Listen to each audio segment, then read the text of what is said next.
What is up, guys? Welcome to my channel, AJ's Corner. This is just a quick little video breaking down some key points from the Jon Jones UFC 309 press conference, which I thought were very interesting. Some little nuggets. Fair play to the media. They were absolutely grilling the man. They were really putting his feet to the fire. I think Kevin Iole set the tone for let's just be proper journalists again. It was quite an interesting conversation. Some of the points, some of the things John comes up with, he has become a really good talker over the years, and some of the points really contradict his other points, like you'll see later on in the video, which we'll get to, which are quite interesting. But man, he almost had me fooled at some points. He's become a real slick talker. I don't know if he's had a bit of PR and he's gone over this. He's almost half being honest, and you'll see later on in the video what I mean by the hypocrisy, contradictory statements, but also half admitting, yeah, Tom is dangerous, and blah blah blah, etc. etc. But I also think he knows basically Tom Aspinall will get KO'd and will get beat, and if he can only fight this fight in Pereira, he's got a good chance of leaving the sport undefeated. No one comes to Matt Hamill fight; he's undefeated. He'll be a real undefeated, not like Khabib, like he fought nobody. He's like Daryl Horcher and people like that, and then bowed out after 2 title fights against sort of good matchups for you in Poirier and Gaethje, who both had multiple losses. No, they're not good fighters, but you know what I'm saying. Jon Jones will be a true undefeated champion. There's like a Mayweather of MMA that has gone and fought champions for decade after decade, and well, chronologically anyway, and stayed undefeated. And I think he knows Tom will get ironed out because he's only going to be fighting a heavyweight, and a heavyweight doesn't matter how good you are going to get ironed out at some point, unless you're Rocky Marciano and you've got the mafia on your side, allegedly.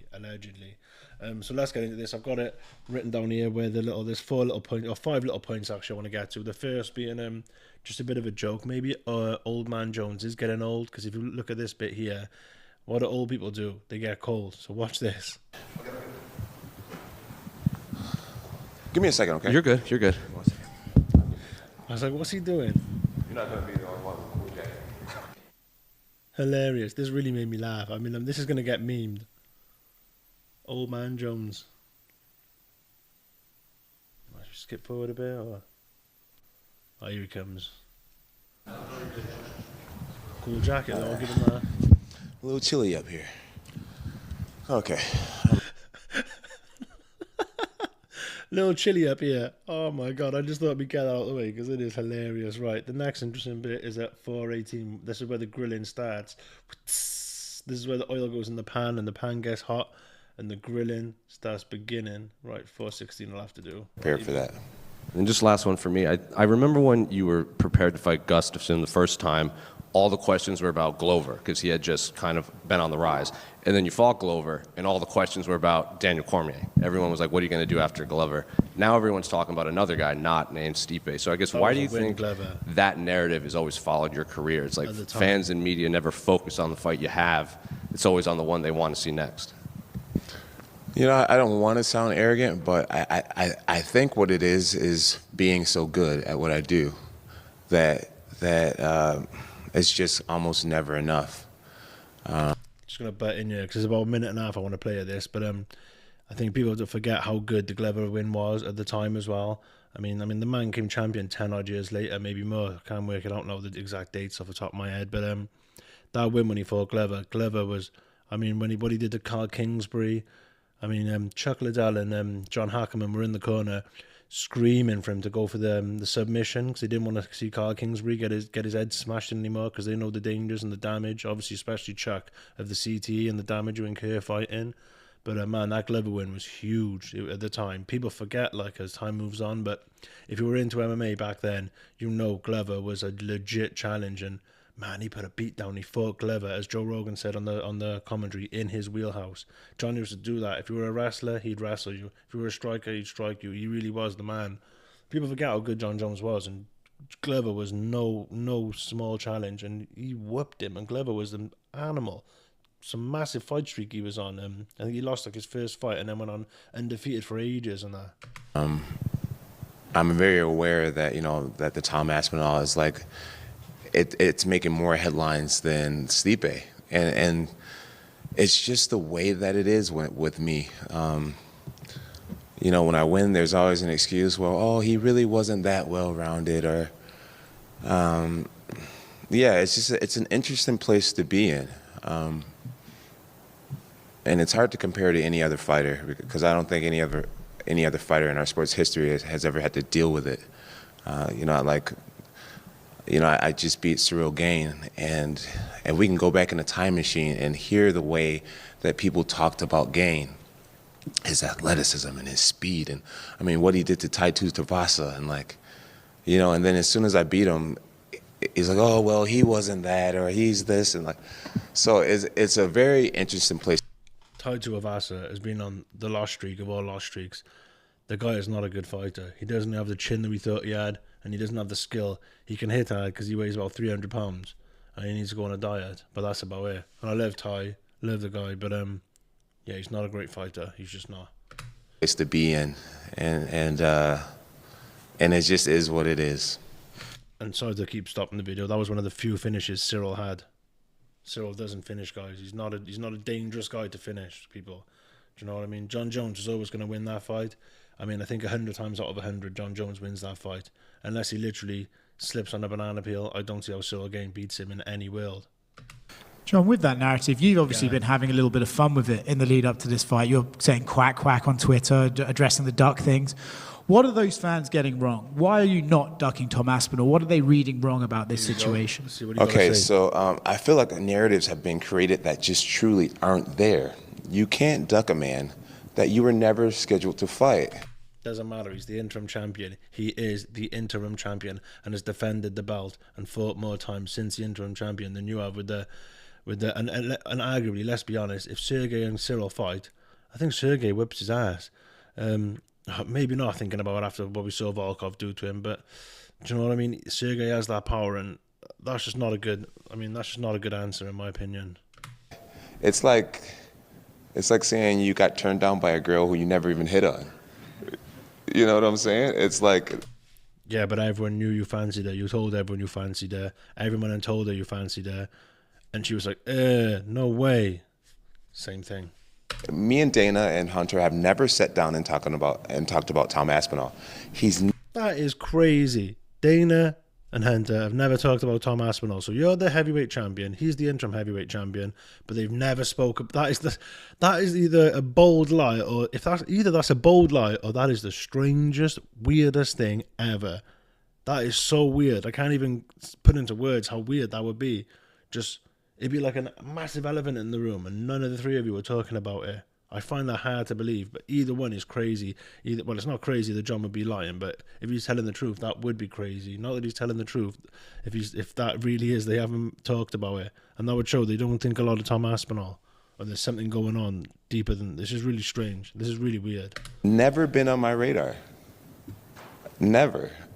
I mean, just a moment ago, it was him and Sergey that was fighting.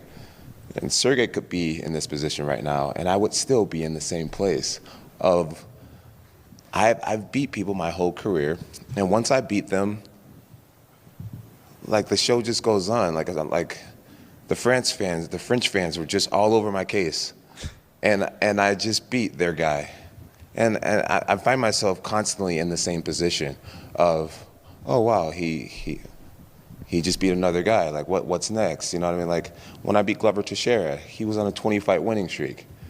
And you beat Glover, and then everything just moves on. So for me personally now, it's just like, I get that Tom is an exciting fighter. I get that finally, after 16 years, we found somebody who's 7 years younger than me and 30 pounds bigger than me. Do you hear that? So he's saying he's 7 years younger than me and 30 pounds heavier than me. So Jon Jones is kind of showing how his mind is thinking. He's being clever. He's sort of opening his mind up a bit, but he's trying to be clever about it. Like, we finally found someone who may give me a great challenge. He knows that MMA hardcores and fans like us aren't stupid. We watch the sport closely and we're very invested and interested in it, and we know a lot more that's going on than the average fan. And everyone wants to see it so bad, but for me, it's like, what is it? What's in it for me? He changes nothing if I beat him. Beating Tom is just like beating Cyril Gane. Has a whole country behind him. He's hot right now. What happens to me after I beat him? Nothing changes for me. So I'm not ducking Tom Aspinall. I guess if he did beat Tom would have a legit loss then and wouldn't be undefeated. And like I say, there is no way Tom isn't going to end up leaving the UFC.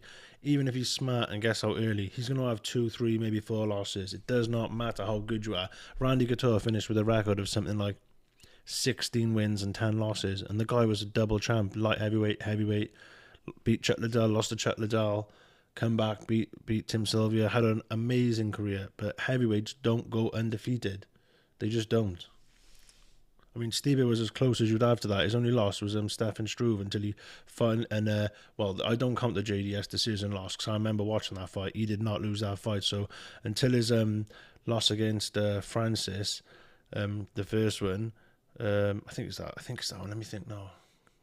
Yeah, I'm pretty sure that his only loss was to Stefan Struve early on in his career, and before until he lost to Francis. That was the first time he'd lost. And if he hadn't have lost that fight, Stipe could have had like a 5 or 6 title winning streak. That would have been insane. So anyway, let's get back to this. If I failed to fight Stipe, I would be ducking Stipe because we contractually have been signed up to fight over a year ago. This is Stipe's position. The Tom narrative came out of nowhere. He won a belt, and now suddenly I'm ducking him. I've never had negotiations to even fight him, if this makes sense. More credentials. So the fans are just ignoring it. They're ignoring all logic, and they just have finally found someone that they think can compete with me, and everyone wants to see it now. I guess the See, even he knows it. We all see that this guy could be a problem for him, and we want to see it. Why else do you watch fight sports? Because you want to see if the guy on the top can just keep knocking the guys back down the mountain and keep his place on the top as king. Following question then is, if Dana and Hunter do come to you after this fight, the figures make sense to you, would you then be open to fighting Tom Aspinall, or are you categorically thinking, he does nothing for me, I will not fight that guy? He does nothing for me. He does nothing for me. If you're a person that wants to see me really challenged, then I get it, right? Like I said, 7 years younger, like 35 pounds bigger than me, right? I get it. It's like, wow, this Jon's so good. We finally found someone way younger and way bigger than him. Let's see how he does against that. I get that narrative. But for me, if you were my manager, if you were on my team, why not fight against Pereira, a guy who's the same age as you, and we walk around the same exact size? Right now, I had to eat a big breakfast because I'm getting underneath 235. Stop it. Pereira walks around at like 240, and he has magnificent accolades. Business-wise, it makes more sense. Get what he's saying. Credential-wise, Stipe will look really good on his record, whether he's coming off a loss or not. Heavyweights age out older. Pereira will look way better on his resume. At the end of the day, the guy's defended the belt multiple times with the weight class he left as the sitting champion. And like I said, Tom Aspinall, and Jon Jones would love this, could easily just get knocked out in his... Say Jon retires, Tom has to fight... Let's just say, for example, let's pick a random guy, Volkov. Say he's got to fight Volkov, and Volkov outpoints him, bloodies him up, makes him look rubbish, leg kicks him, and just beats Tom over 5 rounds and really really schools him. How will that make, how will that make... I don't know got a win over Volkov, but just say that happens, because I can't really think of anyone off the top of my head. But say that happened, or someone knocks Tom out. I said, he knows Tom's going to lose at some point, and when Tom does lose, which he will, he can be there in his undefeated ivory tower saying, well, I never lost, and I fought a heavyweight as well, and I had all these 20 title fights, I never lost, he lost. So there's his logic, and that's what he's going to lean on, and I kind of get it. He's at that part of his career, like, why take the risk? I'm going to call him this, fight the nobody that may be more dangerous, or fight the guy with all the accolades who's incredibly dangerous. Not as dangerous. But it actually will affect your legacy. Me beating Cyril Gain didn't change anything for me, just gave me a few more millions. And it would be the same for Tom Aspinall, where when you look back and it's like, Jon just beat Alex Pereira. It's bigger. He's right? We're going to the next bit now, but in 50 years' time, no one's going to remember that he ducked Tom Aspinall. No one's going to say, oh, this is the guy that ducked Tom Aspinall. It doesn't work like that. People are going to look on Wikipedia, look at his career, and just be like, oh, this guy undefeated, beat all these guys. Do you know what I mean? They're not going to say that. Like, realistically, right now, there's 3 guys who could all be the best on the best heavyweight on the planet. There's Jon. We have no idea how good he is. We can't tell anything from the Gane fight. I'm saying Gane now. We can't tell anything from the Gane fight. Francis came back, looked good, even though he'd been KO'd stiff. And then Tom obviously looks how Tom looks. Do you know what I mean? So we've got 3 guys. So we could have a round robin between those 3. It'd be amazing, but that's never going to happen. And I mean, people who look back in history, yeah, like they say, they'll say he beat the greatest they'll say he beat the most title defending heavyweight of all time. The winningest, that's the word, the winningest heavyweight of all time. And yeah, people won't say, oh, he's the guy that ducked Aspinall, because the chances are Aspinall will get beat and will have a few losses. And then people will say, but that guy never lost, that guy did lose, he wasn't ducking it. People aren't going to look back and say that. They're just going to look back and be like, wow, this guy's undefeated. You know what I mean? Right, next interesting bit was 1308. This is a really good question, I think, anyway. Last one from me. I agree that the Alex Pereira fight would be massive. Obviously, the accolades, I think, is a really strong argument you make. That said, I think that one of the critiques people have is not that you picking Alex over Tom. It's he doesn't deserve the fight me statement. When you compare his career at this point to when you got a title shot, he has more wins, more stoppages, more wins against ranked opponents, more main events. He's got the interim title. So what is your response to people saying, like, not that you taking Alex Pereira? I mean, gosh, the guy's amazing. Right. But trying to bring it back. You're taking Alex Pereira. The guy's amazing. Trying to bring it back. Trying to give him a soft landing, but he just put some body shots on him there, kid. Man, he put that together really good. He had that written down. Obviously, that was some damn good line of questioning. That was like the prosecution in court, like really sticking it to him, like. Tom doesn't deserve me comment. Well, maybe I didn't phrase it right. The truth is he does deserve many great things in his life, and I wish him to have a magnificent UFC career. I really do. I have nothing personal against Tom.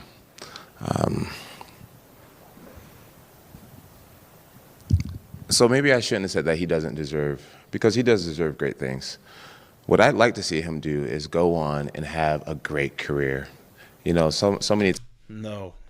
He wants Tom to get battered and end up with a record of 20-15, and get knocked out so many times that people are saying, "Oh, Jon would have 100% beat him." That's what he really wants. Trust me. Jon does not want Jon Aspinall to go more or less undefeated and retire as some special guy. Some people will say, "Oh, he 100% ducked him." Then the narrative might stay around. Times people like to just try to go straight to the top. And if we're in a business setting where he is and where I am, he wouldn't even be crossing paths with me. He wouldn't even be talking to me. You know what I'm saying? That's just what it is. It's not about what Tom deserves or don't deserve. I believe it's what I do deserve. And after this many years with this company and all the work that I've put in, I believe I'm at a place where I deserve to be able to say, I don't want to fight that guy. I want to fight this guy. I want to fight that guy. And that's why I'm be more than willing to relinquish the belt. I don't feel like I need the heavyweight championship of the world. I feel like what I've created for myself is almost bigger than belts. To take a step back and say, hey, you become the heavyweight champion. Go ahead and let's see you become a 7. He ain't never fighting Tom Aspinall. You don't duck this much and talk about it this much and blatantly say you're not going to fight him this much, this minute, for this long and this many times, and go for all this bullshit to end up fighting the guy. We should all stop thinking about it now. All stop asking for it. It's not going to happen. It's not on the cards. Jon Jones is not going to fight Tom Aspinall. The only way it's going to happen is if, literally, they get locked in a room together by Dana White. That's the only way it's going to happen, if they end up locked in a room together, or they're on a Saw episode, the film Saw, some situation like that. They ain't never going to fight each other. The only way Tom's ever going to land a punch on Jon is if he just goes for him in the street or just attacks him in the crowd, WWF style. So, yeah, this is another good bit. Favorite moment of your career? Favorite moment in the career would be back in 2011. The way that I felt in Newark, New Jersey, helping a couple who had just been robbed. I went to school for criminal justice, and to be able to take someone down and subdue them until the cops come. And this really peed me off. Because what if someone had taken him down, and I feel like 10 men, it would have taken 10 men had taken him down and subdued him when he hit that pregnant woman. And I'm a Jon Jones fan. I'm not one of these people who fighters outside the ring.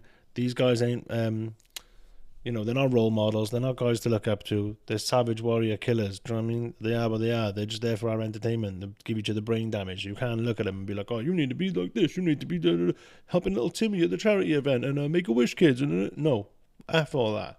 They are who they are. Not everyone's going to be Tom Aspinall. It's nice to have the odd guy like Tom Aspinall.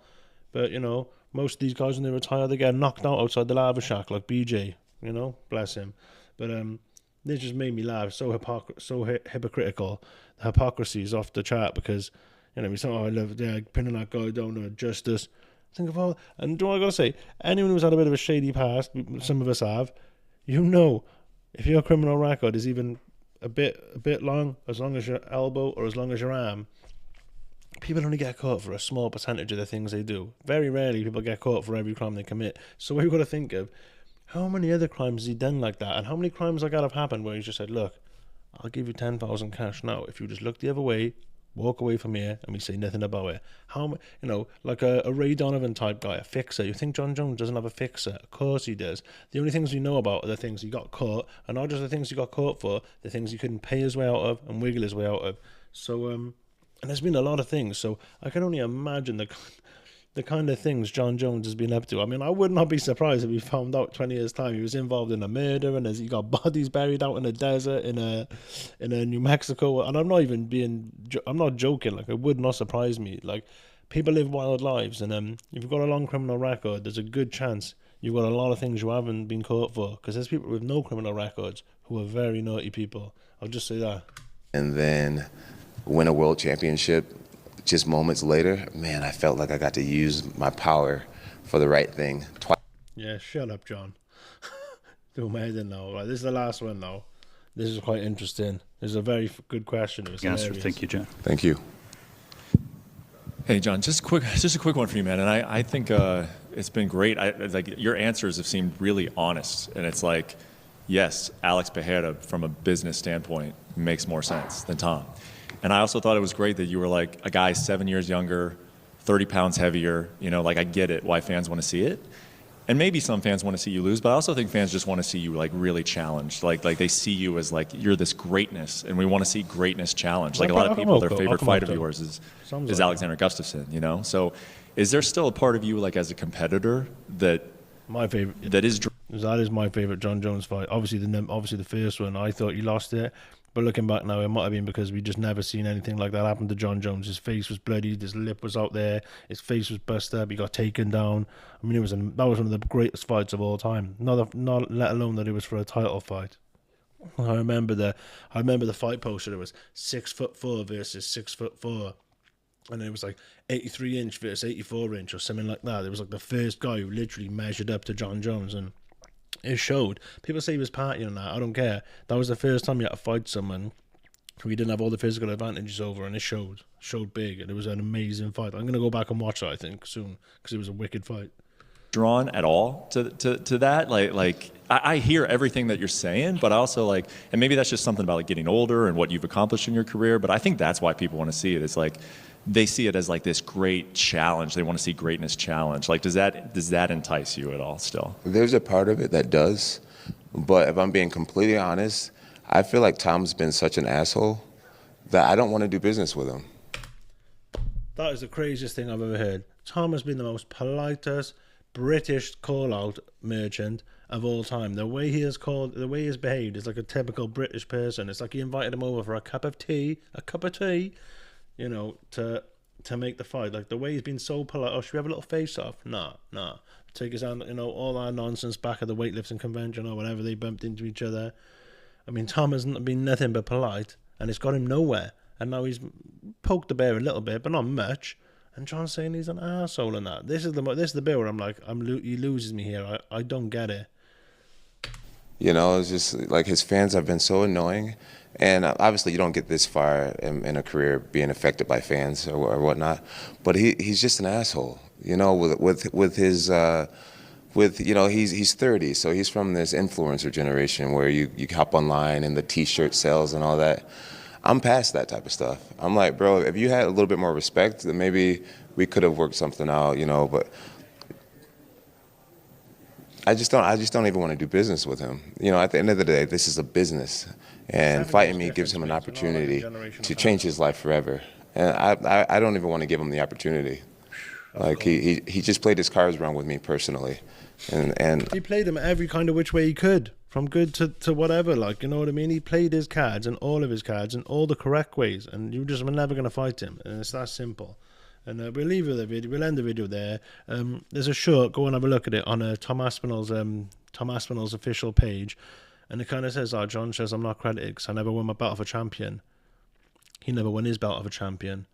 And then he's like, "Oh, he said I've never got the accolades. I haven't fought any champions." He's like, "Well, the main problem is Jon Jones is the champion and he won't fight me," which is such a good little short that Tom Aspinall put out. You should go have a look at it. The way he says it is a lot better than the way I butchered it then, but it just sort of basically says, look, all the things you're saying I haven't done, I can't do. Tom Aspinall can't exactly drop down to light heavyweight to become a champion or try to become a champion to then say, look, I've won a belt, fight me. And it shouldn't work. I'll have to work like that anyway.